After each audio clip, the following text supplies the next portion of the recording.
Notre étude biblique est basée sur 3 textes. Et notre thème, c'est le droit des femmes et des enfants. Nous avons le texte de Genèse 1, 27, Marc 10, 13 à 17, Luc 10, 38 à 42. Dans la péricope de Genèse, nous voyons comment Dieu a créé l'homme et la femme à son image, en leur donnant le pouvoir de dominer sur les autres créatures et les bénir pour procréer. Dans celle de Luc, il nous parle de 2 sœurs, Marie et Marthe, qui reçurent Jésus dans leur maison, tandis que Marthe s'est préoccupée des travaux ménagers. Sa sœur Marie était assise aux pieds de Jésus pour suivre son enseignement. Jésus reproche à Marthe son agitation, qui la détourne de l'essentiel et dit que Marie a choisi la bonne part.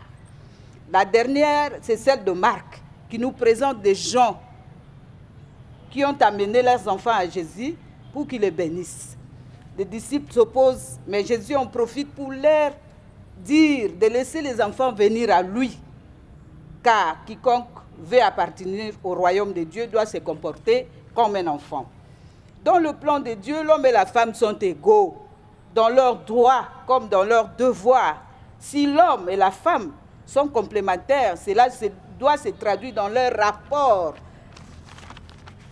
dans tous les niveaux, dans le foyer, dans l'église, dans la société en général, en tenant compte des potentialités, des compétences, de l'habileté, des opportunités que l'un à l'autre peut avoir pour s'épanouir sur tous les plans.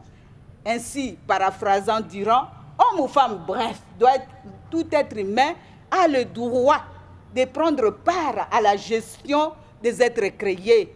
Sur base de cette notion, nous pouvons confirmer avec force l'égalité des 2 genres. D'après cette notion de l'être humain, créé à l'image de Dieu, nul ne peut prétendre réaliser seul cette tâche, car chacun et chacune a besoin de Dieu. Ainsi donc, en tant qu'image de Dieu, nous sommes des êtres de relation malgré cette dualité sexuelle dès la conception, malgré de l'homme et de la femme.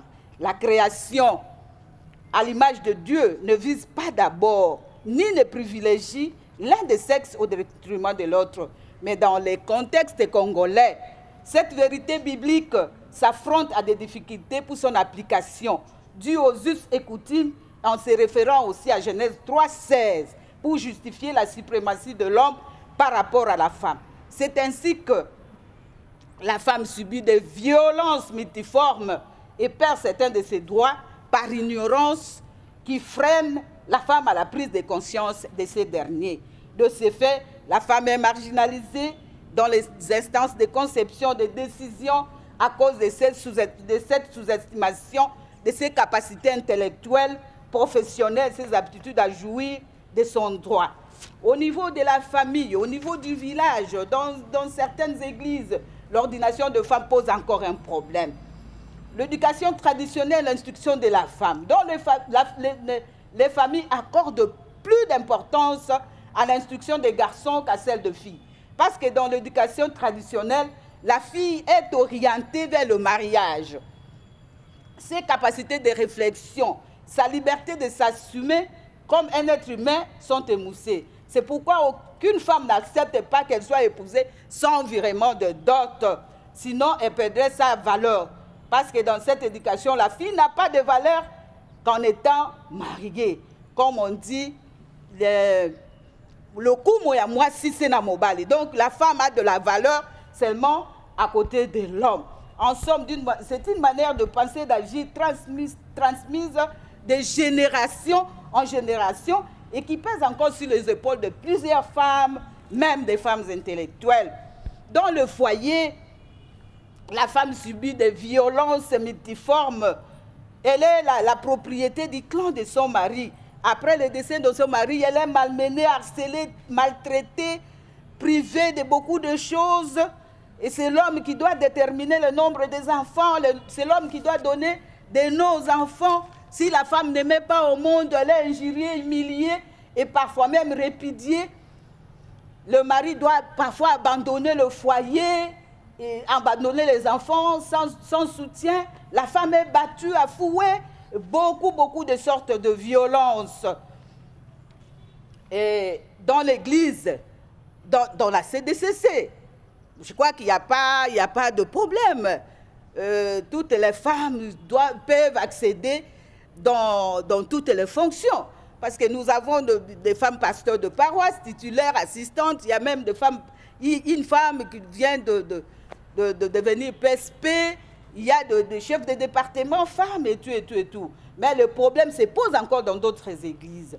Dans notre société, les femmes sont là dans tous les domaines, mais elles sont minoritaires. Elles sont minoritaires. Et avec les statistiques que nous détenons, en tout cas, la femme est encore réduite, et la femme n'a pas encore de place. Tout cela, c'est parce que nous manquons un état de droit. Nous n'avons pas un état de droit et les conditions des femmes ne sont pas respectées. Pour les enfants, je crois que les disciples n'ont pas saisi cet aspect essentiel du royaume de Dieu quand ils ont refusé que les enfants viennent à Jésus pour qu'ils soient bénis. Et dans notre société, les droits des enfants sont bafoués. Il faut se référer aux documents que nous avons pour voir dans la Convention collective des enfants les droits qu'on a ratifiés, qu'on a votés. Tous ces droits-là ne sont pas mis en application. Ajoutez à cela l'état de guerre que nous vivons. Nos enfants sont maltraités, nos enfants sont violés, nos enfants sont enrôlés par force dans l'armée, nos enfants sont recrutés, nos enfants sont tués à la longueur de journée. Des enfants sont drogués. Vous savez que cette catégorie-là, c'est les cibles privilégiées des atrocités, des choses qui ne donnent pas la valeur à l'homme. Pensez-vous que nos enfants congolais auront un avenir quand ils n'ont pas droit à la survie, à la protection, aux soins, à l'éducation, etc. Je sais que notre gouvernement est en train de faire un effort, ainsi que les confessions religieuses et que les organisations féminines dans la société civile. Mais nous savons que nous avons encore un long chemin à parcourir, parce que c'est un processus, un long chemin à parcourir, que nous devons nous tous nous impliquer, que ce soit les femmes, que ce soit les hommes, pour qu'un travail de fond s'efface. Nous devons tous nous impliquer pour un avenir meilleur. Merci. Amen. Amen.